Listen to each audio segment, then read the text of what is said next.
This is Car Guys Talk with Andrew and Tavarish. So if you put, let's say you put the RS front end, like, wheels or suspension package on a GT3, would it just be the same? Well, you couldn't fit it because of the fenders and stuff, but yeah. Same car, same experience, same interior, same everything. I'm sure they have fenders. 15 more horsepower. Yeah. You do not feel. Yeah, that's most likely an ECU tune or something like that. And the aero negates that extra horsepower anyway. Right. So now, there is a way you could get those fenders to fit. You just call Nakai-san and have him come over and do the RWB thing, have him hack up your car. Do you want me to have more people hate me?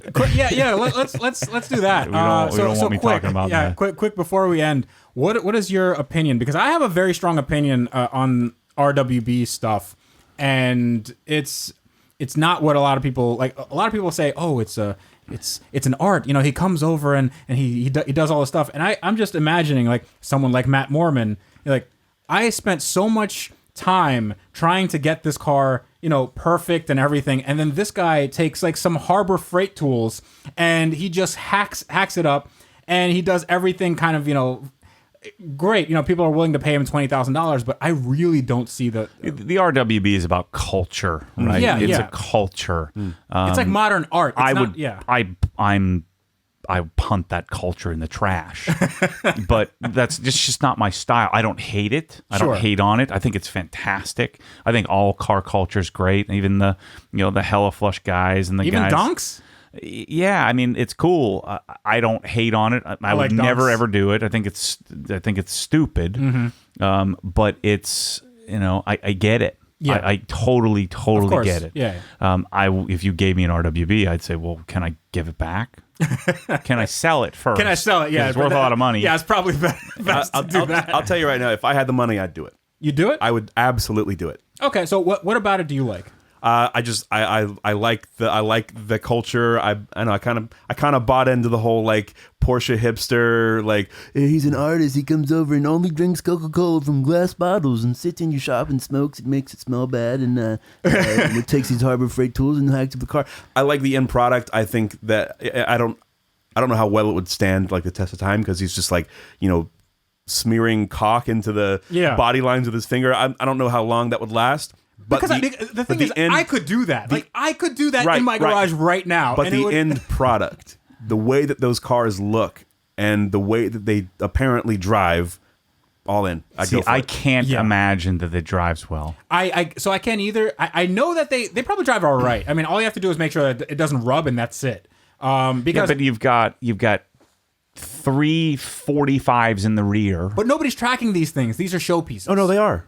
They're tracking these. Yeah. There's the Idler's race series that they like this. It's big for these RWB guys to take their cars over to the. Yeah, but the funny thing, the dudes that are buying these are rich dudes who aren't hipsters. Right. They aren't artists. They're investors. They want to invest and sell the car later and make a whole bunch of money. Yeah. Maybe, but I don't know. It's just something. As far as the work is concerned, I'd love to see. What I would do is I would buy, an old 9. What do you do it on 964s, 993s? He has a whole bunch of different. Sure.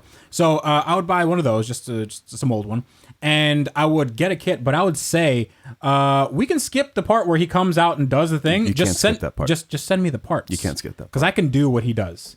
That's pretty easy. Like it's really. I've seen the video. Like he literally rivets stuff and he cut like. I can do that. I'm pretty capable of doing that. If not, there's plenty of body shops around. Any body shop in the world can do that. So I'm... Well, you'd be tempted to then mold it, actually. I'd be tempted to like re-engineer. Like, wow, this is done really poorly. But again, I totally understand it. I get it. I think it's cool. I think it'd be cool to see. I think it's great, but if you gave me one, it's just not my style. The cool thing about Porsche is there's so much subculture. You got the Magnuses of the world, and you've got the RWB, you've got the hardcore track racer types, you've got the F1 and the GT series types. You got the 356 guys, you got the 912 guys, and then you have vintage guys. Then you have like the late '90s, early 2000 Boxster guys, which no one really talks about. Those are like the 914 guys, because those are like guys. Those are like 1500 OBO Craigslist. I know what I have. Those are all the guys that show up to the Porsche Club events, and then you got guys like me who are all about the detail and the the engineering beer types. It's really cool, all the different cultures for that that are, one brand, which is really neat.